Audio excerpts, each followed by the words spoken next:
Tim Kushem D.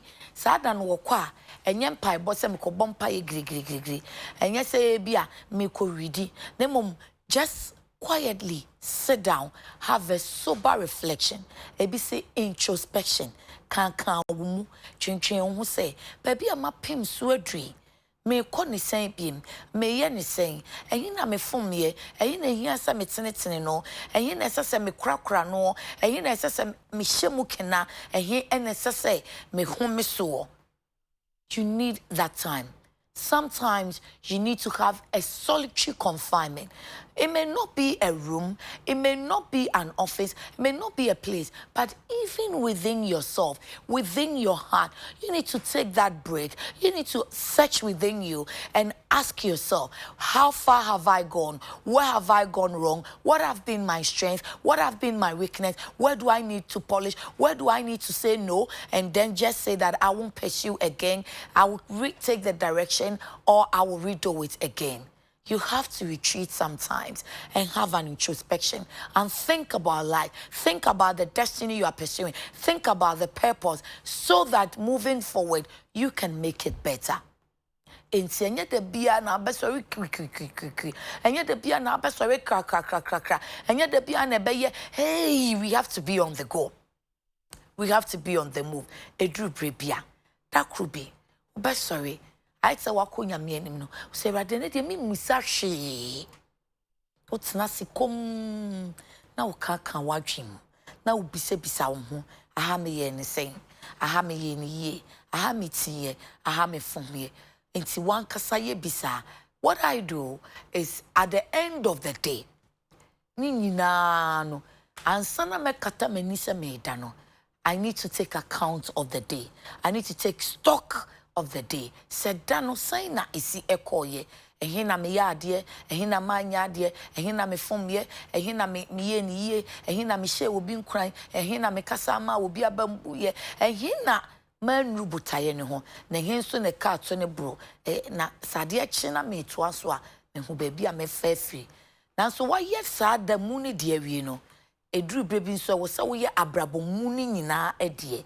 Bia na wo ye bia che ebi so wonye bi kra enti me kai wo say you need a solitary confinement enye dan mu enye se wo kotena baby nko a na mom akoma ni mu wadwini mu o say wo ye kom kakra and strategize bin and plan bin de wa plan ye actions a wa take ye strategies a ubogu ho no mu no afi dusum bisa ho nsem makosen na etisen na ekoyana ane enu nso hia pa eya na eboa enti per time bi na fa yesa na beboa papa quickly mama ko Charles Adekye Nsroma na fe yemfa nkrata ne mu moboso ne sem nyina emro wonu no beboa ya to emantem a doctor fo mienu a wo mo enya health insurance amane no Charles machi mejodo ya apomo nyame adom wa so wede me awo adum yare o yenhu yi takra de bokoze takra de boko papa sisia de ya bakare fiam kwanta ensam ya bomu de yedru fiam kwanta benpi nanke ya bakare last year or the last 2 years yenya ensam bebre fiam kwanta ma no honsam walempo na esuso de ensam no Dank will be free, Takrade, another will be a hospital or regional hospital if you're Pantana. Also, what the son of Morocco go? Sesiara, your Cassie, and the Yamia Dom, a year at that opinion 4 hour way Fiam Panta, now regional director. What the Yamatu to claim as Sesiara, they will be better, Quifia Panta, Sabi, William, and I walk my to William Papa. Easy, now on them do my year Quenya and send you today, Daba. Regional Director of Ghana Health, Western Regional Director of Ghana Health. Now, Fiam Kwanta Medical Director, now Dr. Jacob Mahama. What they to YouTube in Central for your company, your share more because you could there what Saba. You could do one what route you there. Adapter a basebi doctors a basebi associara, your case where surgeon doctors are. Wage you want if you feel panta, what the one could be before fra, one pedal, what bobo actually here. Now, same thing there. Sikebia, what J, what if you are and one I woba, I share and I son one channel. I owe the baby or I ask him. If you are my health insurance, a cover, yeah, no, what's oh, if you know, a being a boo. Ebi ne ho cover health insurance ti de akokoto ni pakono so ye na adwe okay one sure ba mokoto so oh sabi ma so mo obi wo mo bag ma moton enti mo ma de na refisike fabra na monton bi mo eyi na akobara ma onam do ma mpanyimfu ya wo hwe afia kwanta do no what da bi nsemi aba wo so we enyo to fom no what that ba sa wonko ni bi se woni di do wa kan chen na mbom nyala ye hwehwem ya metu makwenya oye doctor here what transfer when he working yedaba odikan oye Dr.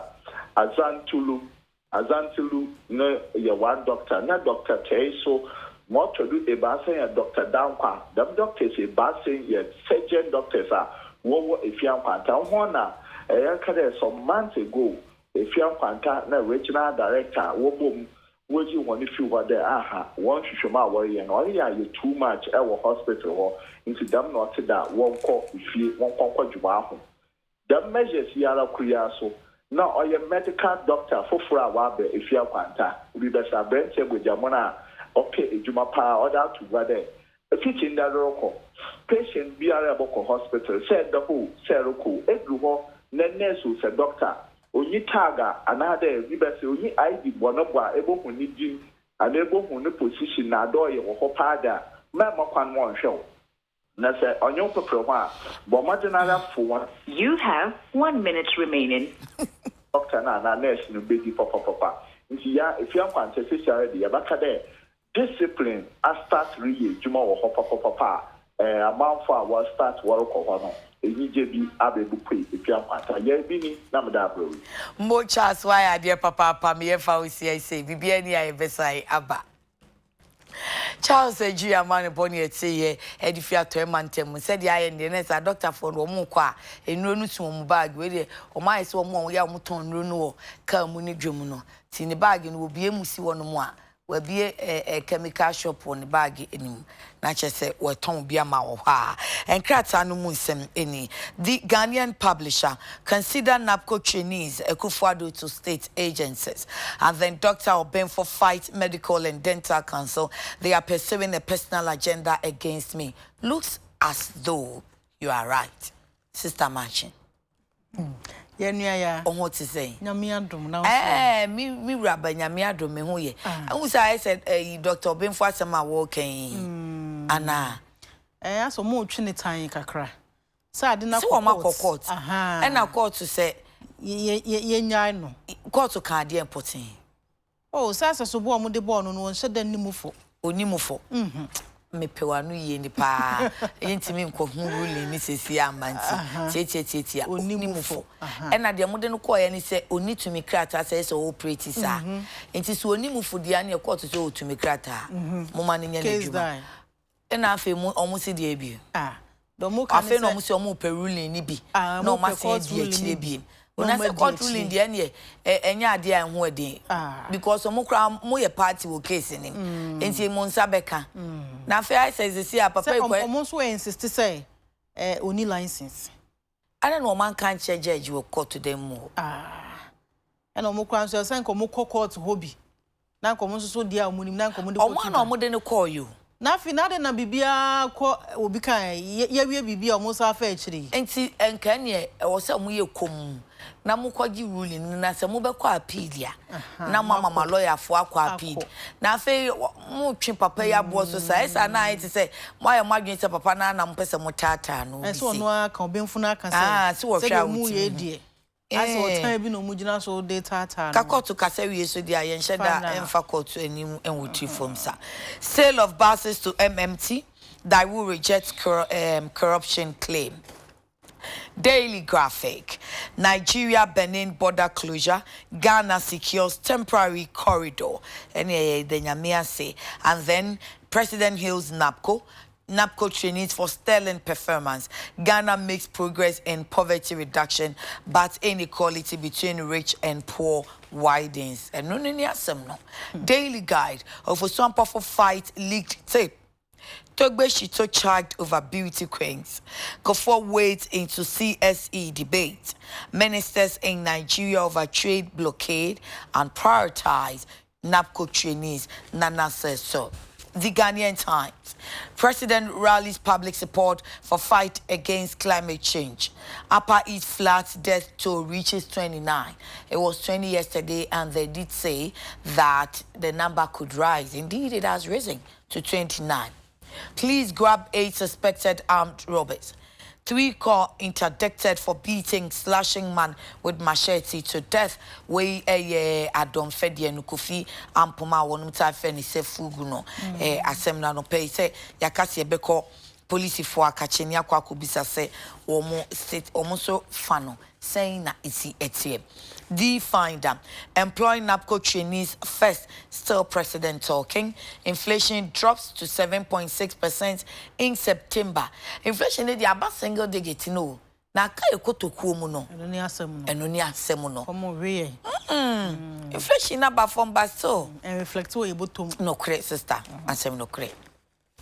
The new publisher of Oswampofo runs for cover, once called to reject leaked tape evidence, and then Rambo call interdicted for beating man to death as Adonfe residents seek revenge.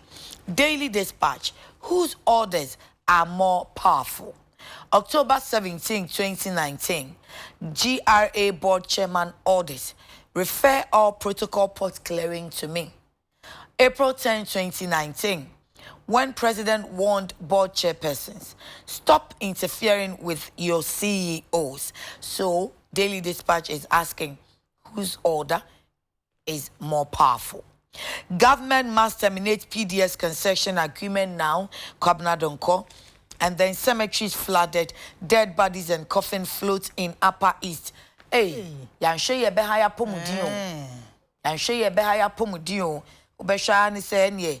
Na outbreak BSC emu a ayi abana fundaka sisi nsuani atite nsuani nsuai bese atene akwa akogua subontene a wanhwe muti anye yekura yenya afidi e beso ne so enti won bekwa akosa wo stream ni mu no wo manom ne saa Benwan se we pepe ya kan say no o be ya ne say nya ibia wo hwa obetiesie yade bia tetese e wa tifin do wono mapu ye hono mu a enya asem keto afa na ne ye beka se debi enti enya we die minya meye matia madam hu so mpanifo mo ni mu a ye bo mama ne ntem se de nkrata ne de aba no na musie we ni so enko fom sa won ensu yiri na e ba ye no say enu 6 feet na say was say kofom pa say sika dem say na tetani he ya okay question is but say kofom say kofom onya bete nsu nani aba e de yade beba nti o se ma yani komo nti nadmofo am pom ho no o say udi ka chomo ansa na baba wa na say o moduma that's a smart one sister o say o hwe say de ya me be wi bisa ambassador na ba any day udi ka oh ti na ya ambassador mo wa ya de fe on crofo say me crofo mo sorry waka na ejuma ba The Chronicle, after 54 years of existence, Akosombo Dam could be a ticking time bomb. Scientists says all hydro dams should be decommissioned after 50 years, and ours is 54 years. Sunyani goes black over death of Queen Mother in Tefia na kukusi kwesiada die nana ya nyama kwekra o kata na kra ya masunya amanyi na ni omanyi na na bosoma so nkrewi ene ebusuani nyina ne nana ya nyama maame ya ma wonom shedding. Africa must focus on combating climate change, says the president. Today, dead bodies float in water in Upper East and that way. Then GN Savings case, BOG runs to arbitration committee. Daily Statesman, Big Philip for NAPCO trainees. And then as a Kufuado urges agencies to consider them first for permanent jobs. Herald, PDS foreign partners demand emergency board meeting today. And I can say, Ada ndia NDC beka anything afọ mo say wonum hia na principal modern was say community ho na ye kopenchire mu wo ho. As the Osofomafo opens up on $1 million political witch hunt job to ghost companies. The inside sack Dapa and Ofori Atta for non-performance. Asepa urges President Akufo-Addo. Oh, mami, the yes or you obentia. Nam kasa mami boy juma pao. If you want mami are making debut. Mami Cecilia Abnada pa. Ministry hono. Na say kura mi hunu na wonam dwom ne dwom for me bola na mudi gu ha no munyense nam si mami ani abre mi hunu o malata dwom mi hunu o kaneshi dwom na he Madina dwom mo akokra kobi na nansan so kura kumasen so meeting story bi o sa ti afem so mami kura wa aviation yo no na for once enya minister be for the you flight na so nkron so ahye mo say amumtum nya esa esi we de mami enya kokoduro ka brofo kire wo mo be for nko mani omo fere ye pa ma ehye enya feedback say o amam for say the following time no flight no mo de buy and rest say ye krokro mo kama because as your onum no so afo bi ba honum ana won tehwe yo say for see mami nyehwe na msi ana sipa for prince we tell be say sipa for na we from am abisa wo mo say bia na wo mo methodology na wo dey research ni ntia bia because opening now wo mo say minister for regional reorganization development in regional reorganization opening dan Kwakubo Twa mo say one wo ye best minister ever and am say papa na adwuma isi onu kra say na adwuma isi Inti se ade pa no wo ye. Wo hu sa. Ye te regency wie ye. De pa no wo ye. Wo mu seat capital no akọ. Wo mu anya offices ya na. Oh. Ama mo nye ma ne sa wo. Se wo mu pagya wo ho na ete se mo ye ade bi se de. Wo be sa ma na ete se wo ba no hu adwuma iso dia. Na wo nya ade mo mo ne no nya ade. O say na adwuma de nya ba akofo say we asipafo no na aye wo mo research nti wo say ebise mu pa say omunyina so ne say no kre minima Miss Cecilia Blanda pa ne ba bia menhia minim na minim ni TV so but me follow stories ni news you know I am just thinking that she has been active on your minister or teni officer sanitation and ho asem no ne ka den kakra wo Ghana apart from sanitation no the job is on the ground. Obi brofo. Yes. Ewo edwom ho, efie ho, efin na ye no ye ntina office nye. And ono ni sanitation minister oba ya me hu sama me na tina office. And ono ne nkrofo no nama, ono ne nkrofo no mu nama. And you see that all rounds no. Wo ye dwuma. Ana ya sanitation dwuma no ho. Edin ankasa. Eye din pa. Edin because efia obi ade edin. Obi ade din ba ya sanitation edin. Because once ye Ghana for no ye nsheda nti sebio ahudie no asiye no correct because den na wutimi ka say ensu atonti mi kwa kohwe baller e de egu gatamu we ye wudie we criminal offense wow are you expecting the woman to come out non ko bia fie non ko woni wo no enu no ko dwom ko hwe sa baller malata de no me enye na me but that day na metie dewro no okọ odwom ene e ma no kokasaaye se mu de baller ni gu ha sei na beye mu sei na beye mu enti de nkesa se bia civil servants ne kraaye no ene wa sorry all yes education no ama ma no e ma no se de omo consent go etu na nim se anti ye de container ni si akra ne de baller ni gu ma omo ye omo asade no mefa wahu ene okasa ni obedi omo achi e bia na nka ba bia also follow up e wo ball adwuma kuokro na eso mo sesa wo mo nso wo mo hwe so sesa no enu bi na make you ekwo no ene be ya asem no but that doesn't mean she is not performing the ya na obi ane na hwehwenu a wo hwe enti asipafo no betimi a kye yen se e bia ye hwe ha enti e bia getting baller companies no sanitation companies no mo collect baller no ama wo ma ba be sese wura no e bia ko side no mo hu ni se da bi ho ne de em se bia wo hye wo ma ba hye bone ontumi nkan si wo manim anase bibia etisa etisa usi e bebusa wo mo ye busa wo mo ankeye ye busa sipafo ne say how did they do that research method be no mo use ye dey na wo mo hwehwe e dey no mo de ka say minister we obo modern anase o mo modify say bi mo adan kasa ebi mo ada na mami ya da bia onam dwom no onam baller so no onam hai ba ku bia mi hu no wa hye ne kambu na on hye jeans or hye dress bi mi say auntie Cecilia we dey why girls need you ni busa na say dressing bi ba ya o mo hye sneakers na no mo dey hye dress and I'm perhaps Auntie Cecilia, your girls in the because I've been seeing it. See, not me, some say, I don't know my media, but I'm thinking, say they will see for my or Nama baby, ya bola ni gupano, wo bisa wo semna, wo mo consensus no. Kaya man a little credit na enhye you. Na ya Ghana for no so ye betimi aboa no. Ama na adwuma na ba be perfect pa. Yes. Minister bia ni ho no nko abetimi aye na adwuma. Debi. And if you adwuma so there ya obi abetima ye bi.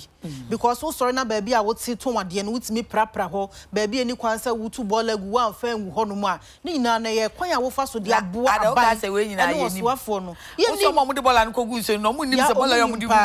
Enti wo no we can say wan you adwuma ye no. Wo so wo boa obi am no so ye twi nanim adwuma ho. Ane. Ti mo ye nyina amwa. Ye nyina dia so die. Asudi die so pa. Hey.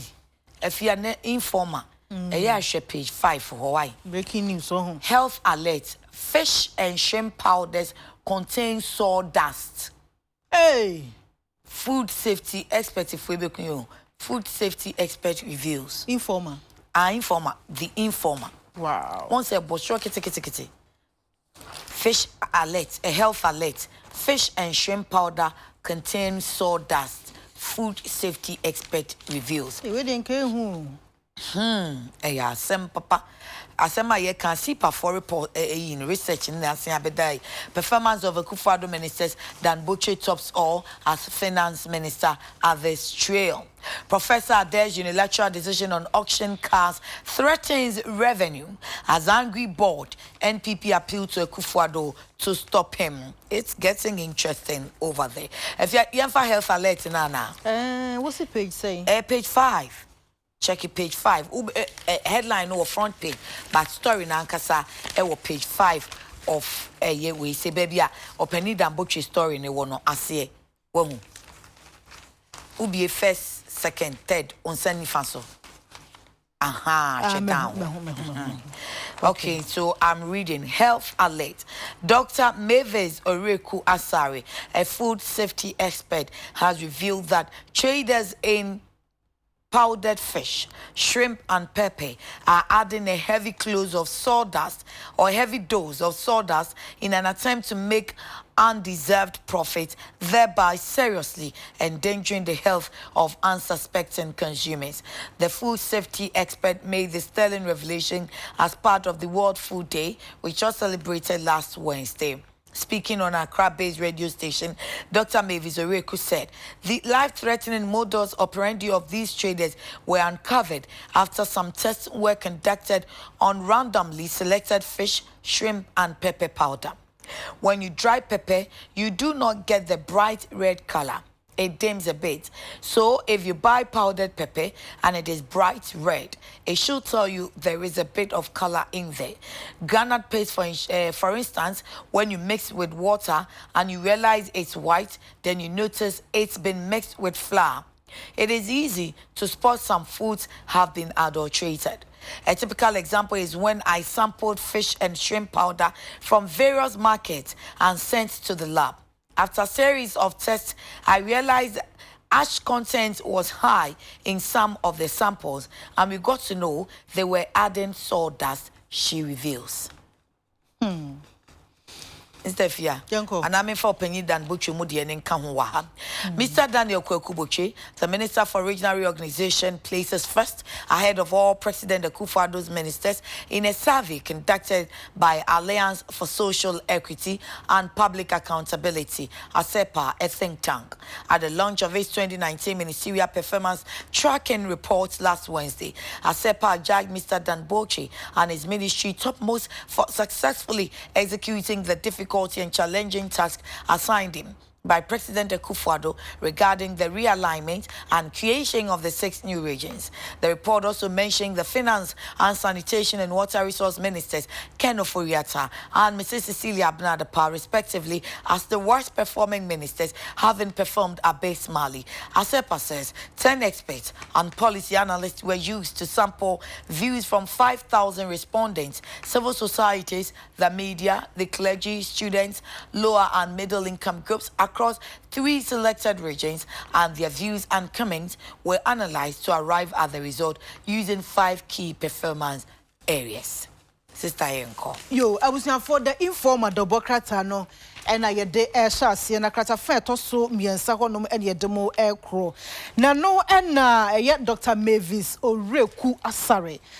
Were your food safety experts. I just want been ye pa a bassy ye should you nimo who say ye and yet near their dinner a dear mammy were quarter ye a woman.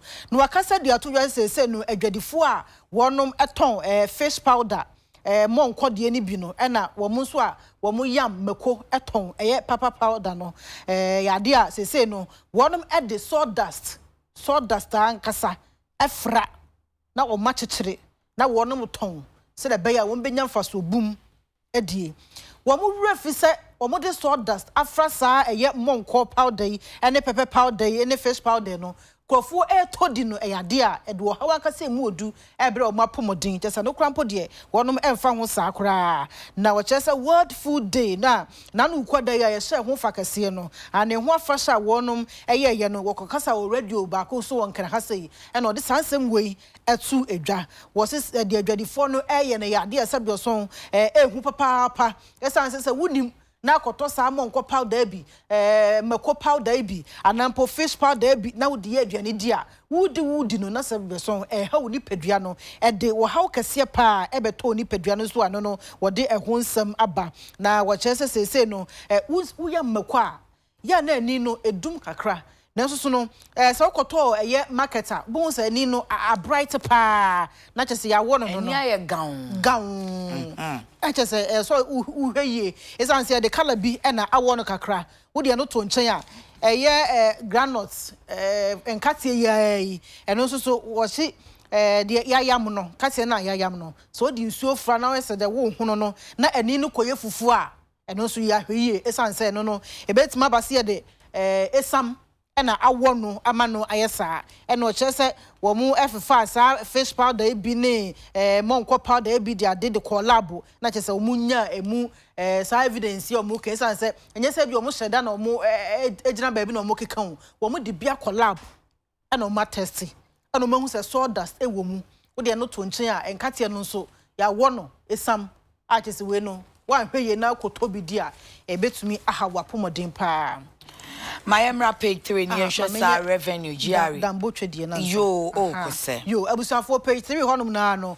Owura Daniel Kwaku Botwe wono na ye oswafo a wo hwe regional reorganization eso na wo chese eyade a survey bi akoso ewo memu Alliance for Social Equity and Public Accountability.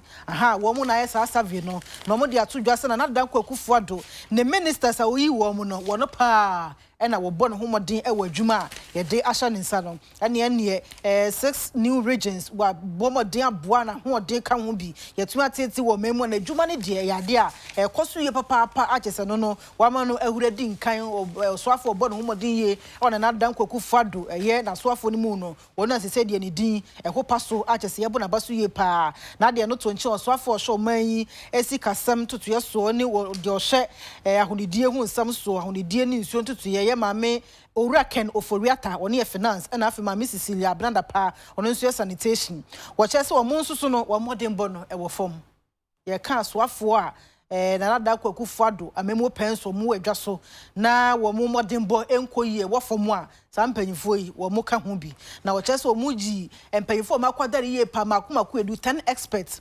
ena wo mo ema wo mo yesa survey no wo mo interview ni pa besa hanum 5000 ampimnum ana chese wo mu edo mo ye ya wo mu wiye no wo mu tena na 3 regions manta miensamu ana mo ye survey ya mu wiye no wo mu tena se analyze ni nyina na ebeto odwa a chese de obo no homodin no eye Dan Botwe ode ne ba ye na afenso wo mo modin wo fom no so wo mu din so ode aba ye ma wa bo homodin ni trinkwa mame Cecilia de na mse mi wo kusa wo ho kakra nti ye ntoa so wonyere wo ho yemra page 3 of the informer ebiem Professor Adekye's unilateral decision on auction cars threatens revenue as angry board NPP appealed to Akufo-Addo to stop him.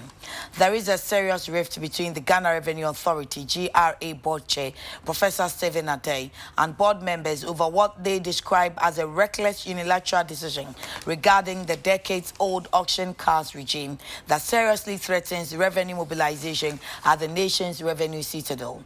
At a recent meeting with the board, Professor Adekye told the board that he had decided to end the decades-old auction cars regime by pegging prices of auction cars at least at par or over and above prices of vehicles at various garages on the market throughout the country. According to informal sources, the board members will look visibly angry and bewildered at such reckless unilateral decision without resorting to the board in such a very important manner, told Prof. Adekye in the first that this one-man show style of administration would not work here. Yeah. Page 3. Page 3. And that's wrong. Baby, okay. Now. Okay, you. I was for the informer double cratano and I de at was on a catafa tosumiensa. Now, what say Ghana Revenue Authority GRA, one board chair, Professor Stephen Adekye, and after board members, Nayadia, say no, when you be a cost for Montamie pa, I just say Yasam Getwa. Nina, say, Omu take decision be a war, a auction cast no one, Yana and Shada and Koye papa or ha, old cast no, auction cast no decision, ya no. Mutekino yana enshada enkoye ya dia emwa emma revenue hu sensam eto hu sensam no enshada enkoye perpetrating revenue mobilization no ewo eye omai emu achese no no de ehu ensama ba no chese ye board no omu chairman anampo Professor Adekye wono ene de sansemi eto board nanim na womu ejina so esi eye jina ye no no wode ehu ensam abade informal dobokata ne fa eto so mienu. Daily Guide, and I'm a day to us, no Daily Guide, if you're on page 3, Daily Guide.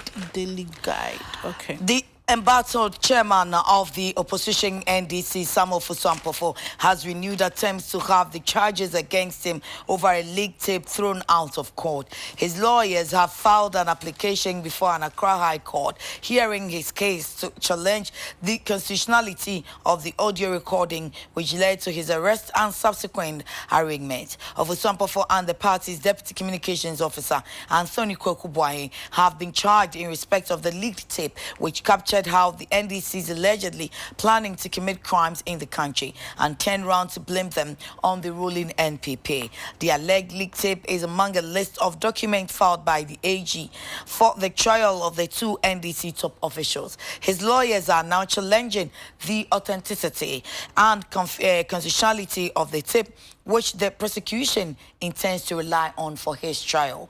The application, which is scheduled to be heard on November 4, 2019, is questioning how the audio was obtained and the fact that it infringes on the constitutional right of Mr. Ofusu-Ampofo.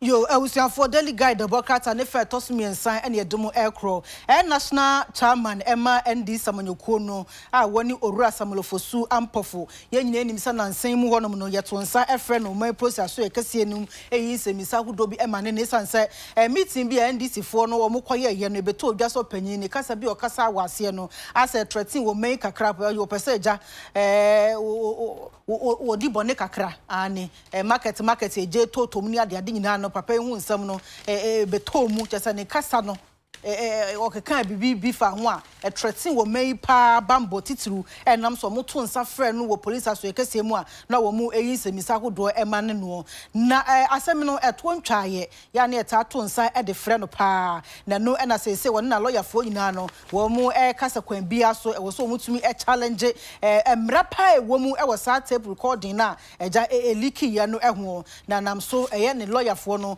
wo mu kyerɛ sɛ nyame adoma November de to so eye enan ewo afie mu no wonom court biem we application fufro kra wonom afale court ani nyina mu no se de tape na leaky ye na kwan pot ya enam so ema ne ba bontin wo mo saka ye nyina no yade a nyame yadoma November de to so enan wonom person mo court na ja wo mo challenge sa ensam no enyina. Yemra page 8, Daily Guide, Togbe Shito charged over beauty queens. The police in the eastern region have charged corporates involved in the molestation of some contestants of the 2019 Miss Commonwealth Beauty Pageant at a shrine. The bizarre case happened at a shrine belonging to one Togbe Shito at Achim Kukrentumi in the Ebuakwa North Municipal of the eastern region. Some of the girls were allegedly made to go naked at the shrine and lashed with a machete after Princess Duncan, the chief executive officer of the Miss Commonwealth pageant, organizer of the event, had allegedly dragged them there over a missing 500 Ghana cedis. Wow. Munya beauty pageant ni ye. Muanya de ne beba. Project fufu bi enu ambeti apesi wo. Sister Yenko. Yo, abusia for Daily Guide the Democrats and if toso enwotwe ene demo aircraw. Na ni nyina ene se 2019 Miss Commonwealth Beauty Pageants no ya ahofa kansie na ya na wonom eye no wo kire se ya de asese de Eastern aprotifa wonom wapue mantamu no sensem bi akoso amenam so ya de eye togbe baako wonom ache no esan se ema no ebia de bi ekopie eye togbe ne bosum nanim ama sabi oson ye hye omo sa omo nwura ro omo ho ema ye buru omo ni ade na chesensem fatakura ni nyina ne se eye Princess Duncan one ye chief executive officer ema Miss Commonwealth eye ahofe akansie no ye organizer mpo na wo kire se woni na disa amayi ekogina wo ade ya sika 500 Ghana cedis ayira chese no wo hwe na kira kwan wo hwe se sika kira kwan enu nti ene wo twe ema no ekogina eye sa shrine no anim ese eja no kura bi wo ma wo mo kama nam so ebinum ye roro mo ho ema ye twa wo no ma ye o ma yakayaka de wo nam so ama se die aprosifo mo wapu mantem wo no ani abiri ye pa won ye di sa eye abonefo sam ne ye de so bo abobo no ma enhwemu mu edin so ekoso ewo sa asemji emu. For Daily Graphic in our page 16 of Daily Graphic, President hails NAPCO trainees for sterling performance. President Nana Danko Akufo-Addo has applauded trainees or has lauded trainees of the nation builders called NAPCO for proving equal to the task in the agencies and organizations where they are operating. He has consequently urged the NAPCO model implementation partners and agencies to first consider the trainees for employment whenever opportunities for permanent employment come up. He commended the agencies for the partnership of the scheme and said there was the need to recognize and reward the sacrifices made by the trainees who had received positive testimonies from the agencies and organizations where they served. Now, center spread, that's page 24. Let's unite in fight against climate change, says President.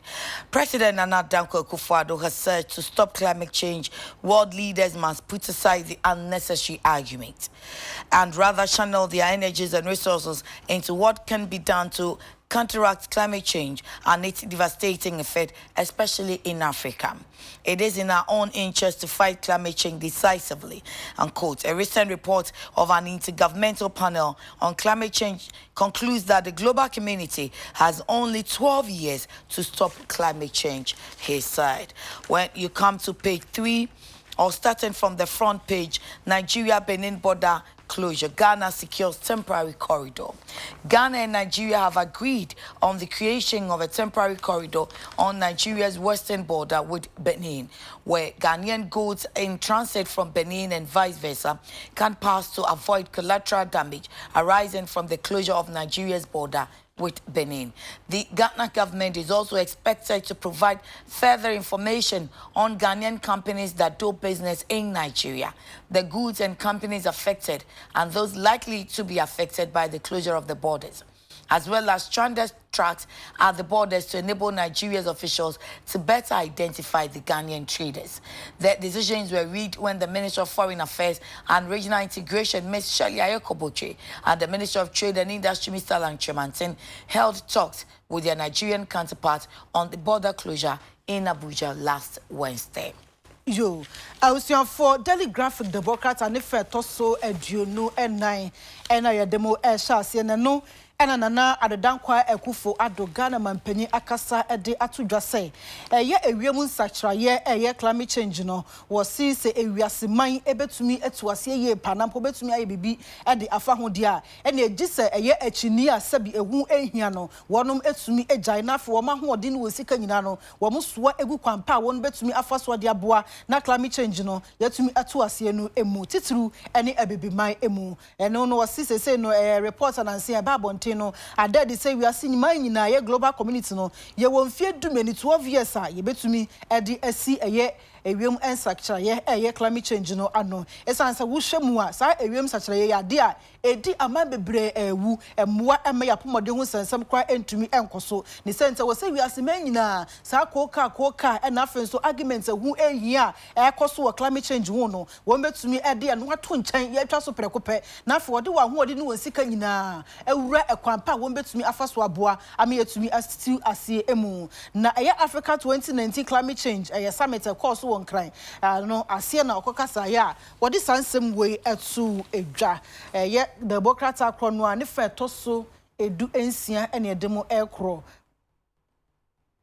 na nado dan kwaku fado kroya na ekasa na eye napco trainees no abo mabaso ye pa wo se wo mu eye adwumaden wonom ebomoden ewo miamia ahodo a wo mu wo eye adwuma agencies no organizations ahodo asese no ebinima sha ase ne napco fo di nsa wo so no ababeto dwa se wo mafiro mu pem eye adwumaden ye penam so na nado dan kwaku fado wajina so abo no abaso ne no ene ode atu agencies and afenso partners ahodo a wonom ene napco fo ye adwuma nim se ne die mada se base akonya bi beto honom se omu efa adwuma omu fa nwuma efo afoforo ya wono momodin se napkofo ya mbo ohumodin ye pa no ebetumi afa bi ede omu ewura hono na omu adwuma ye esanse ja kakra omu ye kura no eso ba mfaso wono mu adwuma no ya so eso ani anisa enam so na dan kwakufado ede sansemi atu agencies and institutions ahodro no animu krasafa to so miensa a wo sha se free krata nanim eye front page wonom so ene yede aba na yede ka aba ma na yede da se eye Nigeria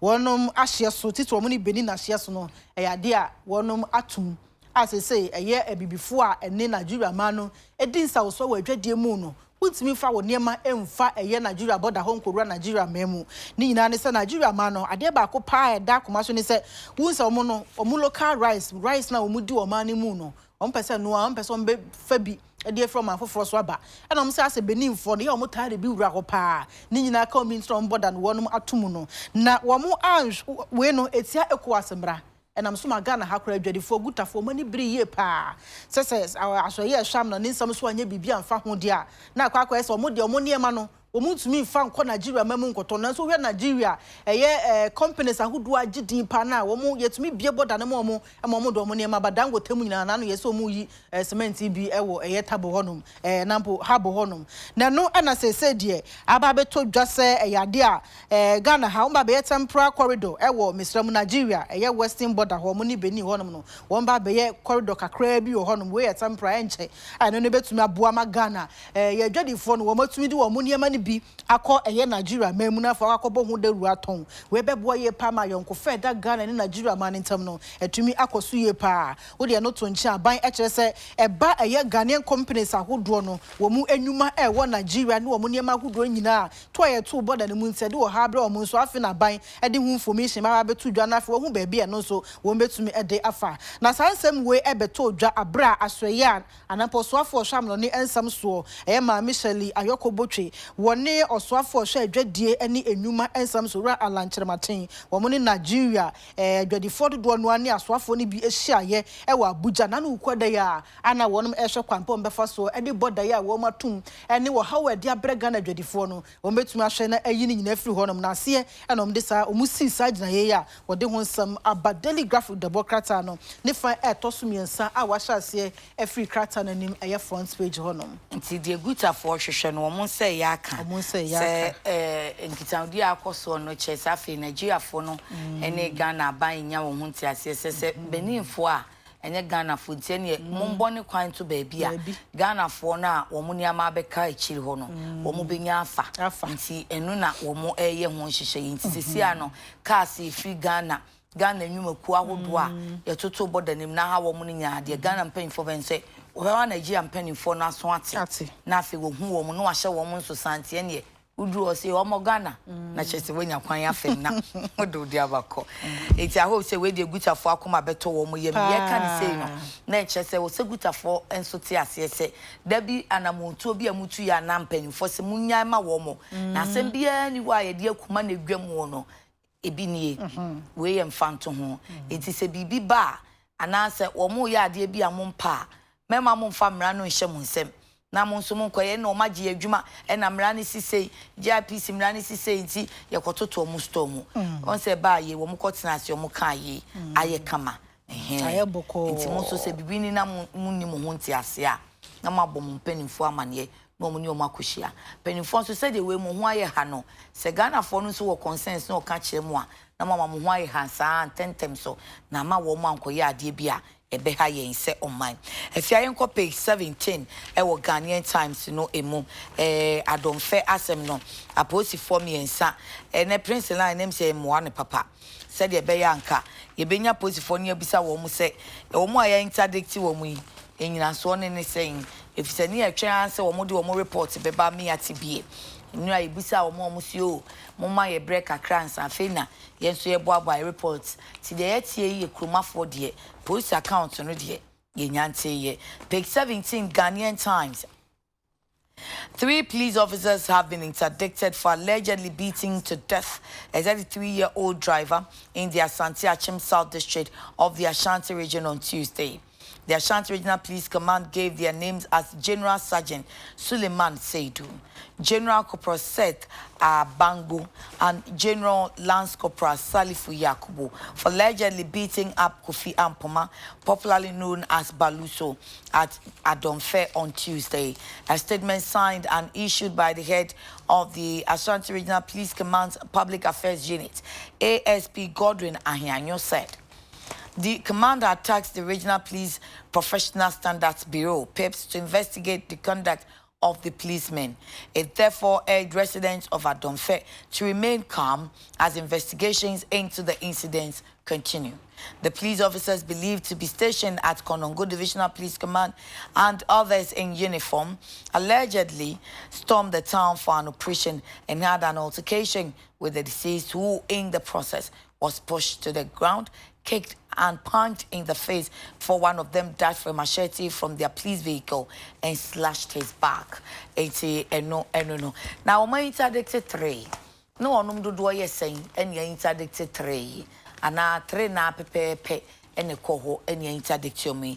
Ye wokosa pesi bisa princess Sansha so benya ura ahianyo amaya sister yenko yo I was for Ghanaian Times the bokrata no ne fan to so edu enso krata no hubie emfifi ho no ma eho ne yedemu ekroi na ababeto dwase yade a prosifo miensa yayi wo masinche integrity wo mo adaya wo chese wo mo de mbra ahwe mo ensam ama ekowiase no driver bia wonye mfie aduasa miensa 33 years or driver ewo Achim Asante Achim South mensimu Asante Mantam nano brada no o mabo driver yi amenam so wafemu atwa nananam wonsie do we ayare hosima apie ye pa na Asante Mantam prosi panyi ane o kyerese omudin ode aba General Sergeant Suleiman Seidu, General Corporal Seth Agbanyo, and afi General Lance Corporal Salifu Yakubu.